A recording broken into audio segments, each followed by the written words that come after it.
29,334 गणित विज्ञान जूनियर शिक्षक भर्ती के समस्त प्रतीक्षारत साथियों का स्वागत अभिनंदन आपके अपने YouTube channel MKS teaching point में। साथियों, जो आदेश आप देख रहे हैं, ये आदेश आपकी शिक्षक भर्ती का वो महत्वपूर्ण फैसला है जो माननीय सुप्रीम कोर्ट से आया। इस आदेश को हम आपको क्यों इंगित करा रहे हैं, आप इस वीडियो को अंत तक देखिए। आपके लिए एक बहुत बड़ी खबर कह सकते हैं आने वाली है, या आप सभी लोगों के लिए बहुत बड़ी निष्कर्ष की स्थिति स्पष्ट हो रही है, क्योंकि एक और महत्वपूर्ण फैसला जो है फैसलों के अनुपालन को लेकर के माननीय सर्वोच्च न्यायालय के द्वारा दिया गया है, और उसी बेंच के माध्यम से दिया गया है जिस बेंच के माध्यम से आपकी भर्ती को लेकर के फैसला आया है, यानी जस्टिस दीपांकर दत्ता सर की ही बेंच का ये आपका फैसला है। और उसी बेंच से जो है एक और महत्वपूर्ण फैसला आया है। कौन सा फैसला है, उसका निष्कर्ष किस प्रकार से आपके लिए महत्वपूर्ण है, डिटेल जानकारी आपको इस वीडियो के माध्यम से मिलने वाली है। जैसा कि आप यहाँ पर देख रहे हैं,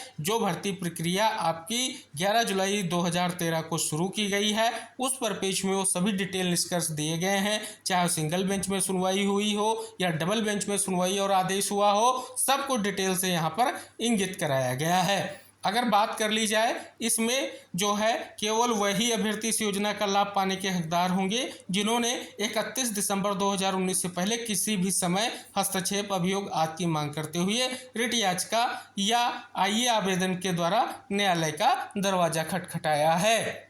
यानी बात कर ले 31 दिसंबर 2019 से पहले के जितने भी याची हैं उनको कंसीडर करने का आदेश जो है माननीय सर्वोच्च न्यायालय ने दिया। अब बात कर ली जाए उस फैसले का अनुपालन कब तक करना है, तो पैरा नंबर 15 में दिया गया है कि फैसले का जो अनुपालन है यथाशीघ्र किया जाए, और इस फैसले की तिथि से 3 या 6 महीने से ज़्यादा का समय ना लिया जाए। अगर बात कर ली जाए, लगभग जो आपकी समय सीमा है वो कंप्लीट हो चुकी है, लेकिन अभी तक विभाग की ओर से कोई भी जो है आदेश जारी नहीं हुआ है। आप सभी को पता है कि आखिर अभ्यर्थियों के लिए क्या निष्कर्ष रहेगा, और उनके द्वारा प्रयास भी हो रहा है, लेकिन अभी निष्कर्ष की स्थिति आपको देखने को नहीं मिल रही है।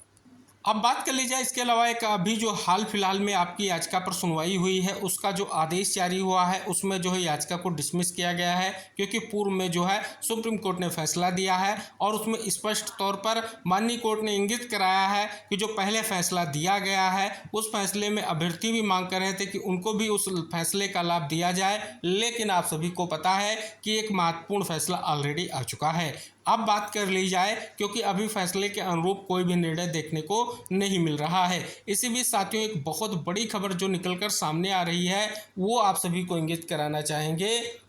तो आप इस आदेश को पढ़िए। ये आदेश आप सभी को हम इंगित कराना चाहेंगे, जो है जस्टिस दीपांकर दत्ता सर की बेंच का फैसला आ चुका है। और इस फैसले को क्यों हम आपको इंगित करा रहे हैं,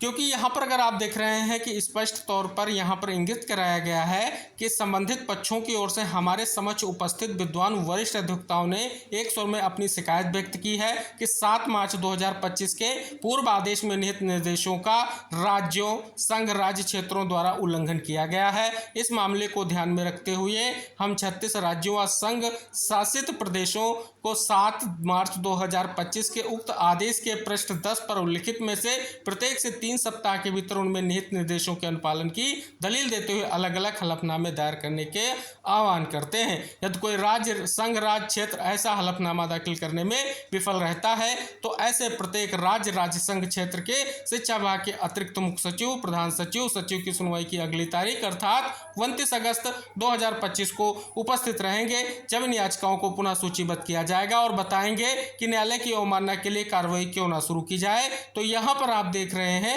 बहुत बड़ा निष्कर्ष आपको देखने को मिल रहा है।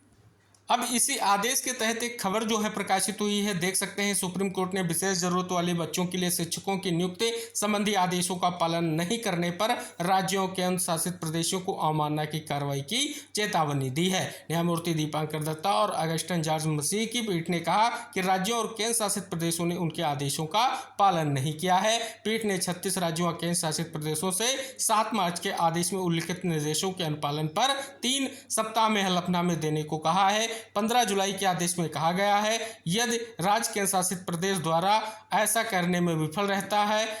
तो राज्य केंद्र शासित प्रदेश के शिक्षा विभाग के अतिरिक्त मुख्य सचिव, प्रमुख सचिव सुनवाई की अगली तारीख 29 अगस्त को उपस्थित रहेंगे।